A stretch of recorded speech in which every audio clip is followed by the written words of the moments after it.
Hey everyone, I'm Chris Lesniak, And I'm Rob Byer, and this is. the Debate Math Podcast. Well, hello and welcome again to our summer hot seat series. And as a reminder, we thought we'd change things up a little bit during the summer months and offer something different.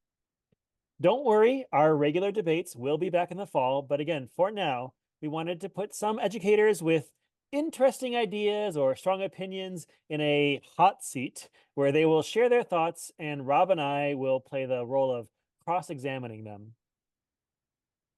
These are topics where someone has some strong ideas, but we may not be able to find a group and get some people together to have a full fledged debate. So our host role is now a bit of a devil's advocate. Quick note, regardless of our personal thoughts on the topic, Rob and I will be pushing back on the ideas presented. So our questions do not necessarily reflect our personal views. And with that, let's get into our next hot seat. For this hot seat, we wanted to talk about problem based lessons. What are problem based lessons and are they essential? Let's ask our guests. Well, first up, we have a former high school math teacher turned math consultant, the founder of Tap Into Teen Minds, and co founder of Make Math Moments and the Making Math Moments That Matter podcast. It's Kyle Pearce. Hi, Kyle. Hi, Kyle. Hello, Can you everybody. tell our listeners where you are and what your current role is? Hi, everybody. How you doing? I am a math consultant, K through 12 math consultant at Make Math Moments, and I spent over a decade as the K through 12 math consultant at Greater Essex County District School Board, and was a former math teacher. We're hanging out here in Belle River, Ontario, right now. In that's just outside of Windsor, Ontario, across from Detroit, Michigan. Arguing alongside him in this hot seat is high school math teacher, Desmos Fellow, designer of Mr. Orr is a Geek.com. That is Mr. Orr is a Geek.com, and co-founder of Making Math Moments and the Making Math Moments Matter podcast. It's John Orr. Hey, John. Hey, everybody. Can you tell our listeners where you are and what your current role is? Sure. Like Kyle, I'm a K to 12 math consultant here at Make Math Moments and high school teacher for 19 years, like you said. And hi, I'm right beside Kyle. So if you're listening to this, we're in the same room. We are here in Belle River and ready to argue with you two. All right. And the question we ask all of our guests, and we'll start here with you, Kyle. When has math been controversial to you? Oh boy, I feel like math is controversial quite a bit. I think one of the times that sort of pops into my head right now where it's been controversial is this idea of teaching math for the reason that it has to be useful in our daily lives. I hear that a lot. I hear this argument that it needs to be relevant for kids and we need to give them math skills that they're going to use in life. And of course, we want some of that, but I think actually mathematics itself is more about teaching people how to think and how to be, rational people, how to, argue, how to conjecture, how to prove, how to be proven wrong, and then build from that. And I think, it's just a controversial idea if we want to make math all about the things that you need each and every day of your adult life. There's a lot of really good thinking that can happen with some of the more abstract concepts that we do explore in our old school traditional K through 12 curriculum, as long as we do it well. And John, when has math been controversial for you? What I think when I think about this, I also my brain immediately went to a situation where it's about math being controversial, but almost like math professional development being in a way controversial. And it was a situation where it was like, I think it was my first year working at a district, and it was controversial in a way that math PD is sometimes passed down from the coordinator or the district curriculum provider, or all of a sudden you're like in a math PD session. And I remember this being controversial because I was always going into like, hey, this PD session is going to be great, and maybe there's going to be a new idea, and I wanted to think about that. And why I think it's controversial is because now, thinking about providing PD, we want to make sure that we're providing PD that is useful to people, but also like consistent to people, and like this consistent message. And why it was controversial to me back then, 19 years ago, was I was in that PD session. After the PD session, the whatever tip, I can't even remember what the tip was or what the idea was presented, but I turned to this veteran teacher who'd been teaching probably then for 19 years. And he said, I was like, do you think we're like, I wasn't sure about the message there. Are we supposed to do that in the classroom? Is that like, what do we, are they coming to check up on us? Like, how much should we be doing that in my classroom, starting tomorrow? And he's like, hey, don't worry. You don't have to do any of it, because they're going to turn, things are going to come and go. New initiatives are going to come next year. It's going to be something different the next time you sit in one of those sessions, and that thing is going to go out the window. And it's like this idea that for me back then, I was like, wait a minute. So do I take it or do I not take it? Like this person is saying, don't worry about it. And to me, I'm like, well, I thought I was supposed to think about this. Do I want to put that in my tool belt? Do I not want to put that in my tool belt? And where this like hits home for me now is like thinking about so many teachers are in these situations, and because we change focus all the time, and because we're like, hey, we're talking about it one week, and if we switch focus and talk about it next week, that veteran teacher is the one saying, don't worry, they're going to change focus and something else will be important next week, and they will stop talking about that. And now it's like teachers don't know what to focus on a lot of times now, because of this continually change of like where the real priority lies. And I think when we think about PD, we should make sure that we're trying to be focused, we're trying to be intentional, we're trying to be like consistent. These are the messages you want to provide. Otherwise, teachers just throw it out the window. I couldn't agree with you more. And thank you both. With that, let's get into the debate.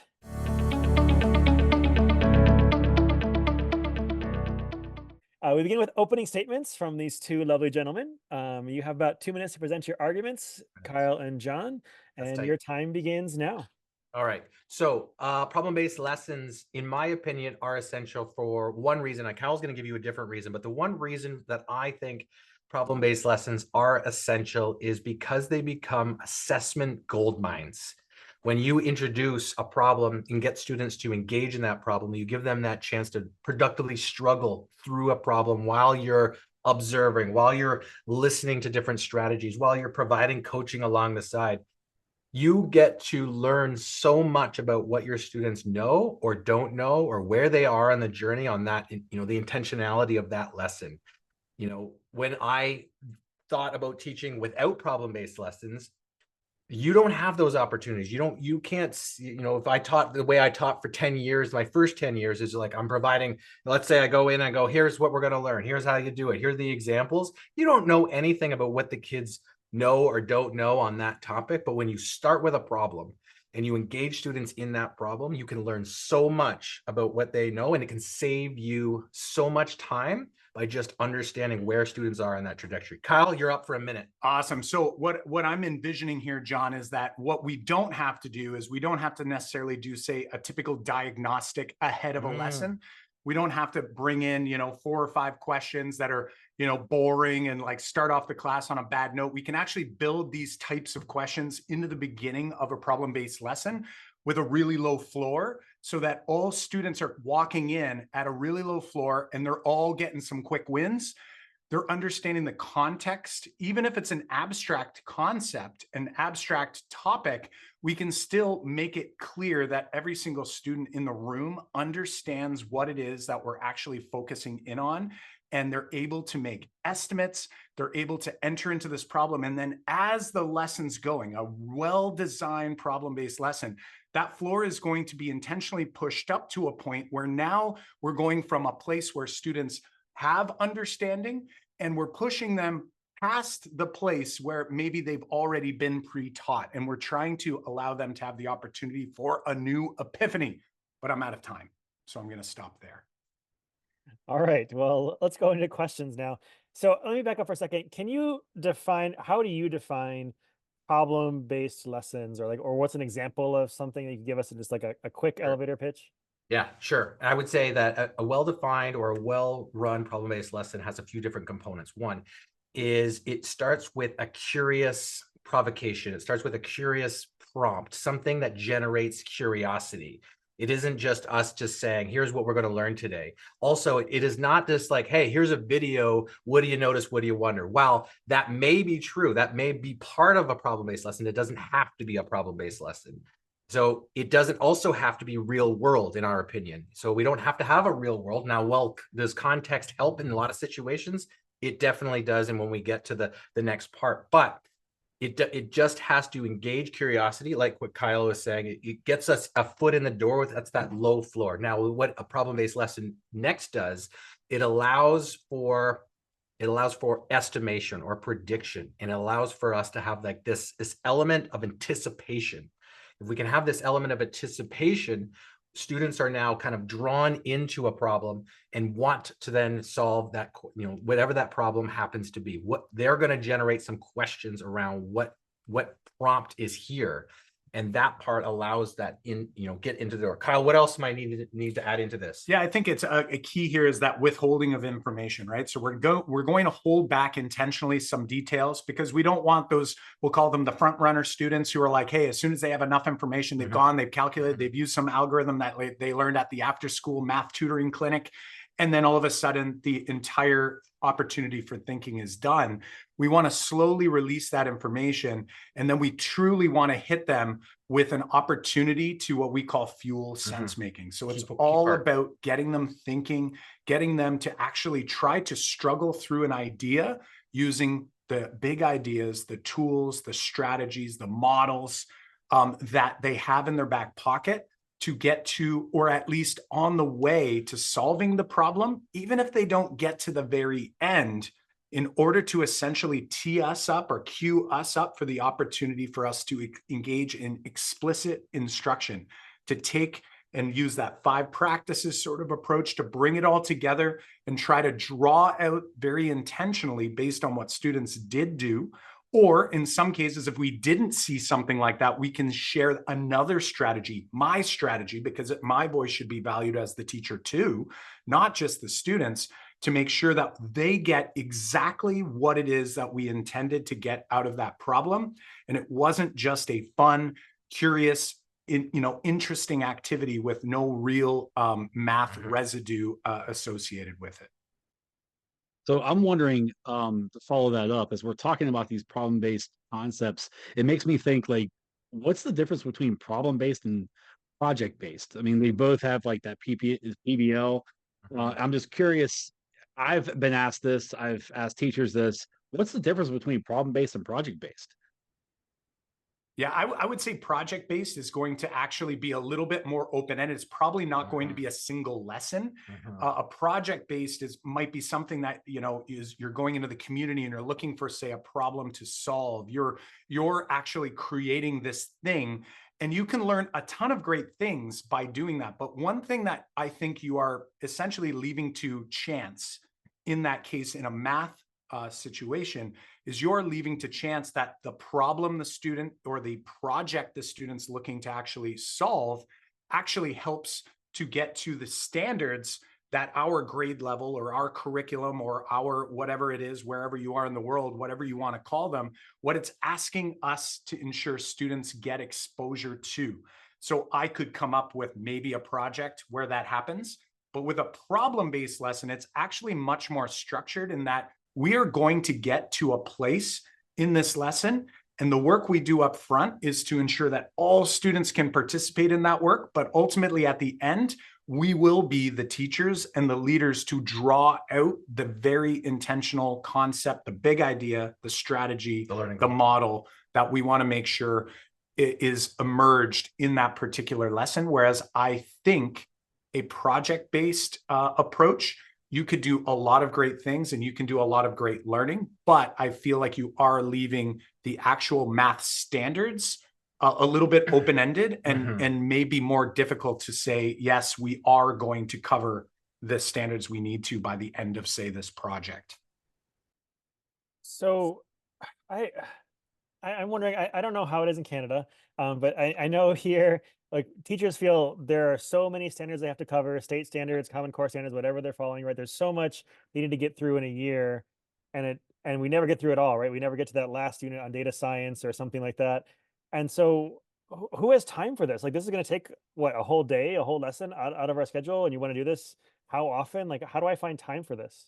I think that's it's a a misconception in a way that it's going to take more time. And I think what Kyle said is that because we have when a well-run problem-based lesson is designed or carried out, it is really the we call it like the real flipped classroom. Like the real, like, the old flipped classroom was like, oh, we're gonna like watch a video at home and then we're all gonna come in. Like, that's not what I'm talking about. So the real flipped classroom is we are we're thinking about this problem at the beginning, and then at the end we're doing that, what Kyle said, that explicit teaching, the bringing of it together. Let's talk about an example one, example two. Let's talk about what the learning goal was here today. Typically, why we're calling that the real flip classroom is because it was done at the beginning of our lessons in the old days. It's like we would do that, and then we would unpack and we'd unfold all this, and then do like a problem at the end of that. We're doing that problem at the beginning and giving our students a chance to step in. Now, that's all during that same time block that I would have done it in the old technique. So technically, I'm not adding any more time to my lessons when we're teaching it that way. That part of that misconception is that I think when people hear about problem-based lesson, they think, especially, it's like, if I want my kids to notice a wonder, that they think I have to go wherever the kids say they're going to go. And then that could lead into another full day. And now how do I teach, 2 days when I wanted to cover my learning goal that one period? So that's not what we're talking about when we talk about problem-based lessons. We're talking about being very intentional. We're just opening up the door to allow that problem to unfold early, and then tie it up with like a bow on top at the end with the particular learning goal and what next steps are looking like for the students in that one class. Now, I'm going to add one more thing where it saves you actual time, because what I said at the beginning in my opening statement was, when you engage that student in that productive struggle and you are witnessing what strategies they're talking about, what strategies they're showing you, when you ask kids to go, what information do you need to help solve this particular problem? And they ask you, hey, I need the length here. And you say, well, if I gave you the length, what would you do with that? That key move right there, that student is going to tell you what's problem or what strategy they're thinking about, what math is attached to that key piece of information that they're requesting. And that is that assessment gold mine that tells you where they are in this journey. When you start to realize that everyone is farther than maybe what you anticipated, you now go, I get to pivot where I am and go a little bit, maybe I go a little bit quicker today, or maybe I need to backtrack, but that's going to save me time down the road because I don't have to backtrack hugely later, or it's going to allow my students to get to a deeper place later on. When you learn so much about where your kids are on that topic, you can't help but save time. So you brought up again this an assessment gold mine, and so that just makes me think grading. Like, Yeah. how do I grade this? And teachers say like I have to assign points to it, or they're not going to do it. It's like, how do I do something with numbers and put it in the grade book, and what does that mean? Yeah, I would say, like, when we're talking about like the assessment piece, a lot of times in this particular case, like, we're getting students, to actually engage, usually collaboratively, but not always, right? So sometimes they're working independently, but if we can, maybe utilizing, say, a building thinking classroom sort of approach to getting students, in random groups, getting them working on these problems. And ultimately what you're doing is you're actually having to develop a culture, which is going to take some time in order for students to recognize that when I go to math class, this teacher is asking me to think every day instead of sit and copy stuff, right? So basically it's a culture shift. And that means on the very first day of class, like, something we've advocated in some of our courses we've done around starting the school year off right, we don't do the syllabus on day one. On day one, we do a problem-based lesson with the group. Now, mind you, that floor is going to be extremely low. We're going to make sure it's extremely enjoyable, that students feel a satisfaction in it. So we're going to pick a task that may not necessarily be directly connected to, say, a standard in our grade level that year, but it's going to be a standard that matters And it's going to be something that convinces and gives them sort of, we'll say, like a little bit of tire pumping that maybe they know more about math than they realized. Because a lot of times we've all been there. I'm sure you guys would, have this experience.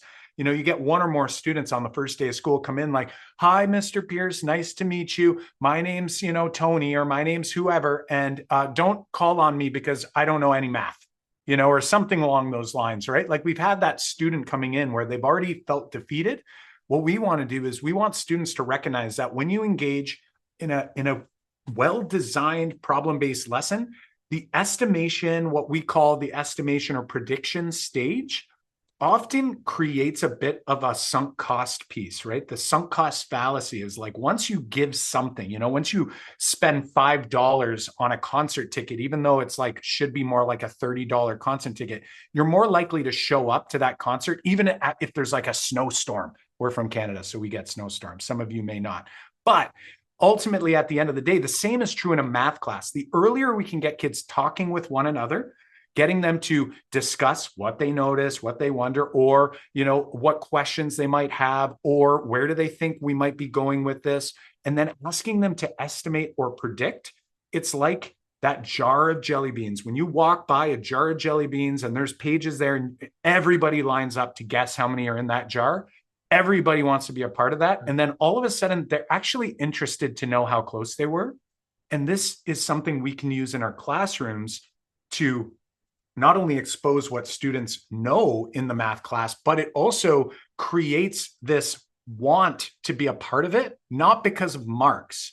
And that assessment John's talking about typically is observations and conversations. So we're walking around and we're observing what kids are doing. We're listening to strategies. We're really trying to put together, like, where are they on the continuum? Where are you in the trajectory of this concept that we're going to be exploring or that we're currently exploring? Like, oh my gosh, this is, we'll call proportional relationships. And this student is doing skip counting in order to get to the answer. That's really important to know, because that means, they may not either understand what's happening here, but they do understand that there's a pattern, that they're skip counting, but maybe they aren't so great with their math facts yet. That's important information for me to know, because if I'm going to just throw out math fact type problems to kids, I need to then keep that in mind as I'm engaging them each and every day in my math class. And to address the grade book issue about students who are like, I'm only doing it for grades. In my classroom, the last 5 years, I was telling them everything counts when you walk in the door. So if you think about what the purpose or the true purpose of assessment is, what Kai was saying is like, you're trying to learn where the student is on the learning goal that you have. And the assessment's purpose is to give you information for you to act on that information to help the student go farther or reach the learning goal or reach the standard. That's the only purpose that assessment really is for. That's, some people would say that's formative assessment, but it's formative assessment until you put the grade on it and then lock that up in the grade book and never change it. Otherwise, it's always formative assessment, and you should always use it as formative assessment. So when we walk in the door, when students walk in the door and say, does this count for marks? And I say, from day one, everything you do in here influences how you understand the learning goals that we're looking at this particular day. So yes, everything that we are doing here counts. When we have a conversation, it counts. And when a teacher says, well, how does it count? We have to take that information. We have to trust our professional judgment. We don't use, like, we say that as teachers, but we don't trust our own professional judgment. English teachers, history teachers, they have a better, they trust themselves more, just because it's like, oh, that's subjective. Math teachers are like, well, the numbers here prove that you got this grade, but you made the test, like you can make it as easy or as hard as you want. But what I'm saying is, when you see and say a particular learning goal and what those look fors are to know when a student is meeting the standard, when they're meeting that standard well, when they're not meeting it well, just in a conversation a lot of the times. So when we're talking about, how well a student understands and can demonstrate and does that particular standard, you can use your own professional judgment to say that's where they are on that standard. So am I using the product that they produce on a quiz or a test? You got it. I definitely am. Am I using conversations that I'm having with the student because they're engaged in a problem-based lesson and I get to engage in that. Otherwise, I wouldn't be able to engage in it. That's why it's an essential piece. Yes, all those conversations count towards what grade I go to write on that particular standard. And yes, I'm tracking by standards. It's easier to do it that way. And so then hey, Chris, Rob, we could have a whole other debate on that, right? To write that alone. And people I are feel like you have a debate voice on right now. By the way, like it's like aggressive tonight. So and I'm a little worried. Like his hands are take it moving over. around. Take it over. If you're watching on YouTube or wherever it is on video, it's like I feel like I'm going to get hurt over here. You know, he's swinging them. Yeah. So where was I? But I was saying that grade book, if you take that approach that everything counts, then and students know it, then you have to trust yourself. Because if a parent comes in, it's like, oh, I have to justify this to a parent. If you have to justify it to a parent, any parent, parents are only concerned about like whether you have the best interest in mind. And so when you say like, I want to give your son, your daughter, your child, you know, as much credit on that particular learning goal as I can, and I have to do when I see it. You know, right now, let's say they got this grade on this standard, I would gladly change that standard when consistent evidence has been presented to me that I'm like, yeah, they've now reached it. And so then we can say, I'll change it. But we have to be able to trust our own professional judgment in that way. And we have to be able to, you know, in one way we do that is by engaging students in problem-based lessons. All right. So I want to go back again, because you keep talking about productive struggle. And you hear productive struggle all the time, it's almost like a buzzword nowadays.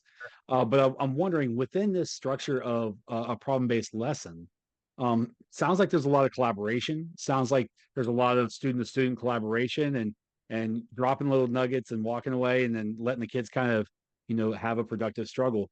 My question is like, what happens if they aren't talking to each other? What happens if, with what has happened over the last 4 years, you know, students have been struggling with that communication element of it.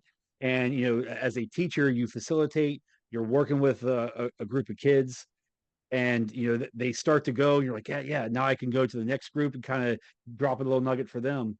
But then you look back and there's nothing, it's crickets. So if you have a class and you're trying to set up a problem-based lesson, like, how do we manage that? How do we get students to talk? Because if otherwise, it's like, why are we even doing it? Why don't we just go back to the old way? Totally. I love that question. And here's the part that no one's going to really like is that you'll never know for certain why it's happening. But if I understand the elements, so if we kind of back, and now mind you, you know, we were very quick as we sort of mention what a problem-based lesson is, but you think of all the different elements, and really what we now have to do we'll call it from a different lens, is we have to sort of almost assess our own lesson and how that lesson developed. And as we're doing this lesson, we're not just, I mean, scripting is really important as a starting point, but we always call it proceeding or pivoting at any point in this process, be it content or just being the actual lesson structure and delivery. We have to be assessing where students are at. If I see students have X's over their eyes, right, and it's like, you know, no one's paying attention, something there was missed. So did I miss them in the context? Like, do they even understand what this context is? Is that the problem? What can I ask students to get a better sense of that? So it really comes back to, again, questioning and really trying to figure out, did I push too quickly through this lesson? Like, did I assume too much about what I thought they understood about the context or about the question or about, you know, what it is that I thought they had with them? So now what I have to do as an educator in that moment is I have to essentially on the spot, this is where planning ahead is so important so that you can think more flexibly in the moment. That's what's his face's quote there about, you know, planning with precision so that you can proceed with flexibility. Tom right? Shimmer, great quote. And that's really what it's all about. It's like, I'm thinking this lesson through and I can't just ad-lib my way through the lesson, because then when it does go wrong, I'm not going to know. So if I go back in that moment, as a teacher, what I'm going to do is I'm going to go, you know what? I just want to go back to the old way. You know why the old way is easy? Because I never knew if kids got it anyway. I just got it done. Right. And then it's like you get to marking the quizzes and you're marking quizzes and then you're like, holy smokes, half the class failed. how did I not know that half the kids were going to fail this quiz? Well, because I was just telling kids what to do and they were copying it down and so forth. So this approach is certainly, it requires more practice, more skill development in your own facilitation, moves.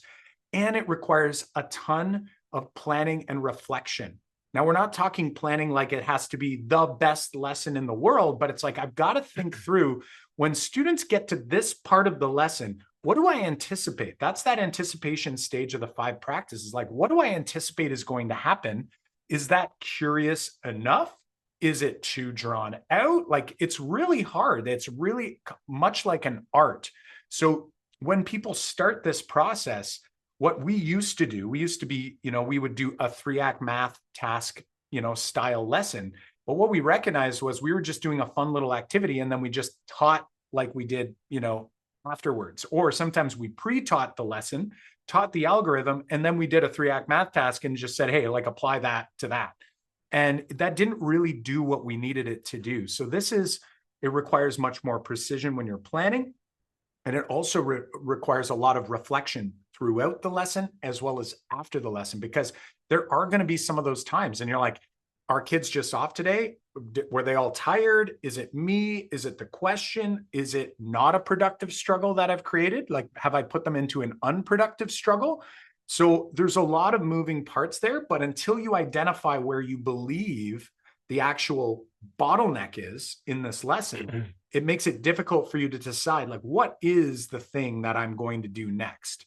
And the better I know the lesson and the outcome, the better my opportunity to adjust in the moment to give them a little more or push them a little bit further, or asking them, hey, what if you did blank as a start? Like, what's the next question that's going to keep them thinking, versus me just sort of like giving them the next step and then they, wait for me to come back around the room. The other thing I'll toss in here too, you said it already, is that it is a culture you're trying to create. And so when you work to create this culture, yes, it's tough at the beginning. If you're just going to throw in that problem-based lesson, we got to take all the moves that you just said have to be very carefully thought out. But as you build it, it becomes easier and easier to engage students in, getting their thoughts out, having productive struggle, but discourse that is meaningful to students, and having reasoning come out and shine through.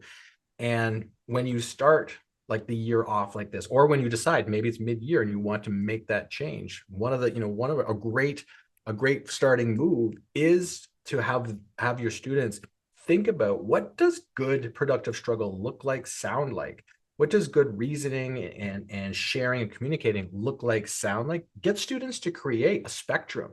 What does it look like on this side? And this is good productive struggle. What does perseverance look like when working through problems? What are the look fors? What does it sound like? And over here on this side of the spectrum, what does it sound like and look like if we're not engaging in perseverance? We're not persevering today. And so when students create these descriptive words, and we do that like at the beginning, and they go, okay, this is where we are. This is where were you today? Get them to like go, hey, was I here today on the spectrum, or was I here today on the spectrum? And when we talk about what our culture looked like every day, we're going to be trying to talk about how do we use our productive struggle? How can we strengthen our perseverance on a daily basis? The next time you're engaging and you're noticing that this group at the wall isn't doing the productive struggle, they're not engaging in that discourse, draw the line, draw that spectrum, and then just go, hey, I'm gonna walk away in a sec, but before I do, I want you all to put where do you lie on the line? Where do you lie on the spectrum on perseverance? And then it's just going to trigger their look fors on what's going on today, for them to be like, oh yeah, that's important to Mr. Orr. That's important, for us to be doing this today. It's just a trigger for us to go, oh yeah, these are things he looks for, or these are the things we should be engaging on a regular basis, because it's part of the culture that we've developed in the room. So last question quickly. What do we say to parents who are saying that you're not teaching clearly, or you're not teaching at all? Like, this isn't actual teaching. It's not how I learned it. So What do we say to those parents? Quickly. Well, first off, I would say you need to reflect on whether are they telling the truth, right? Do they know? Yeah, because I'll argue that oftentimes when you make a shift towards trying to, we like to, in our minds, call this the real flipped classroom, as John mentioned.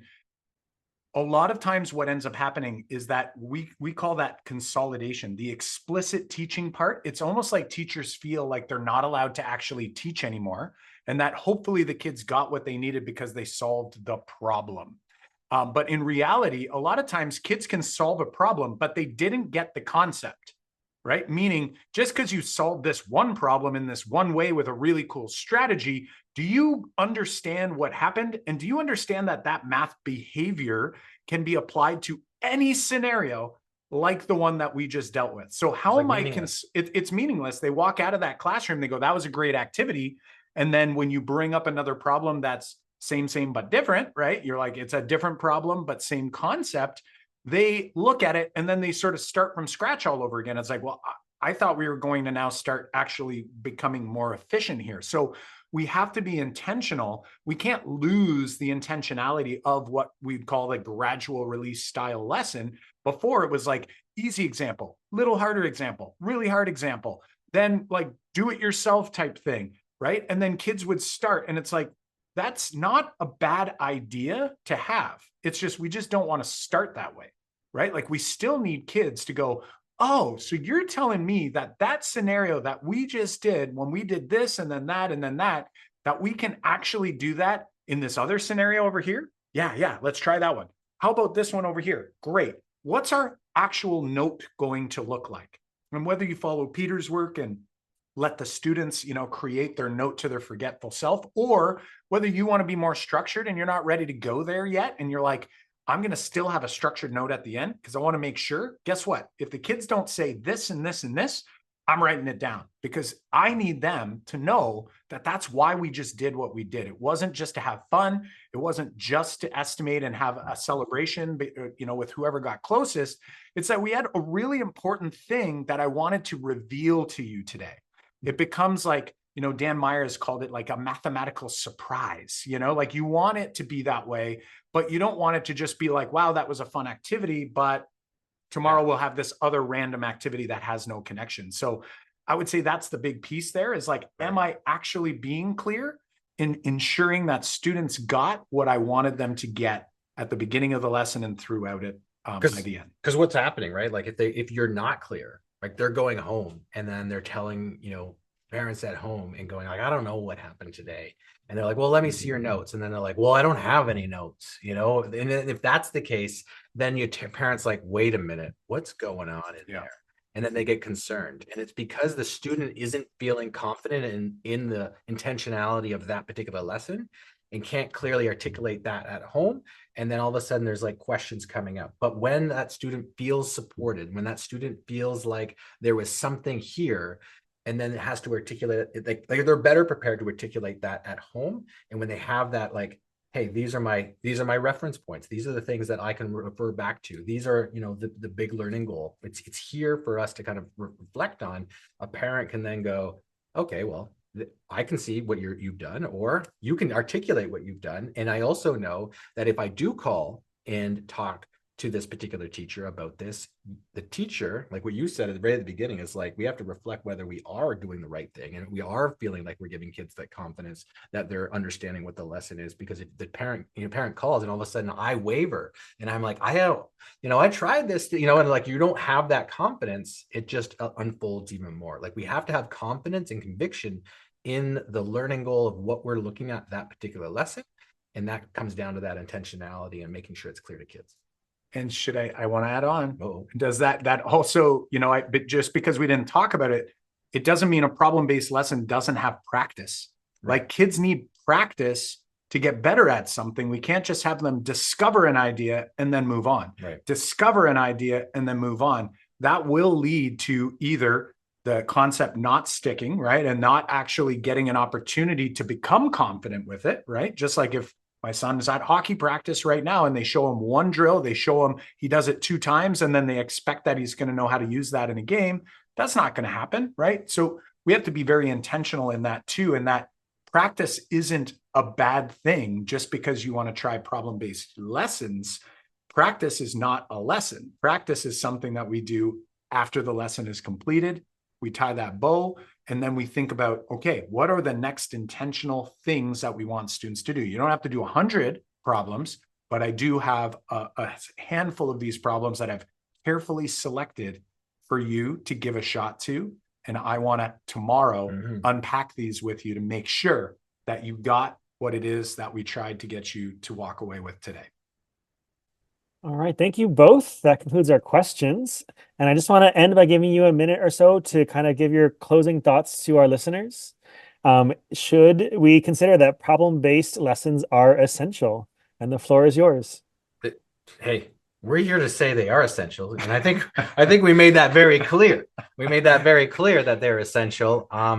And I think just to recap, I started this with the opening statement that they're essential because they're assessment gold mines. We talked about how to think about assessment. We talked about how to structure that lesson so that you can get it done in the time allotted so that it's not taking you extra time. We talked about how to make sure that you're being very intentional. So not only covering the learning goal, but you're also being able to address and give students what those next steps are and what that practice looks like. We're talking about flipping that classroom around so that you're getting kids to engage in productive struggle so that they can build their own confidence, and that you're creating a culture of questioning, a culture of discourse, a culture of reasoning within that community, and that community is going to strengthen over time. You can't do that in the lessons that you are typically just saying, I'm doing the I do, we do, you do model, and then here you go, do a bunch of homework questions. You don't get that culture in that way. You don't get the confidence that students are building while they're engaging in that productive struggle. And you also don't get, say, where they're going to go on their current understanding of deeper concepts, because you didn't unpack it that way. You probably taught a very surface level of concept if you taught the I do, we do model like I did for 10 years. I'm not really sure I can add much to that's that it. there, You're John. done. Yeah, he left me nothing. But I killed it. What I will say too is that really a big takeaway I hope people are getting as well is that we're gonna add to it. If you're thinking about problem-based lessons, it's not an either or with some of the other things that happen in an effective math program, right? So what we mean is we're talking specifically about new lesson content, new ideas, new concepts that we are trying to bring and emerge those big ideas, those strategies, those models. That is when a problem-based lesson makes sense. And it's not necessarily going to be every single day, because some other days might be purposeful practice. It may be, giving students opportunities to try a problem from a concept earlier in the year so that they have an opportunity to prove that they've developed their concepts since the last time we had explored this idea. So we're not talking about that being an entire program, but it is certainly a very important and I believe intricate portion of an effective math classroom. All right, thank you both. That concludes this debate. I hope this gives teachers out there some good food for thought. And now it's up to our listeners to take a moment, ponder the hot seat discussion, and share with your friends, and consider what resonated with you.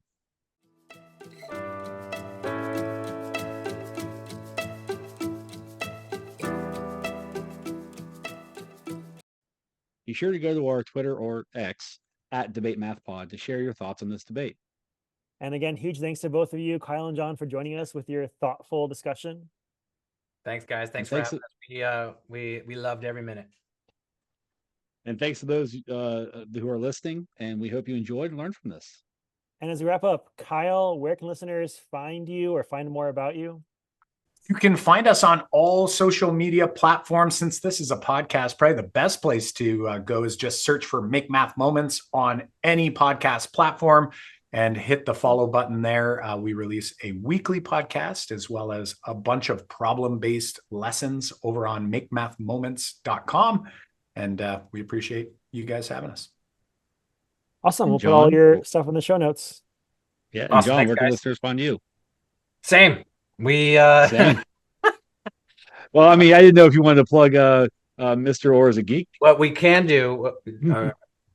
Oh boy. Oh geez, there. Well, you can add this to after Kyle's, but another resource that you can find at makemathmoments.com is if you head on over to makemathmoments.com/report. We have a quick survey there for you as a classroom teacher to kind of answer questions about what your classroom looks like, sounds like, what some of the lesson style, the resources you're using. There are 6 key areas to strengthen in every math classroom. So if you fill out that assessment, we'll send you a custom report of which of the 6 areas you're doing well at, and which of the 6 areas you may want to kind of take a peek at and see if you can strengthen that area up. So you can do that over at makemathmoments.com/report and take the next steps. All right. Thank you both. Thank you.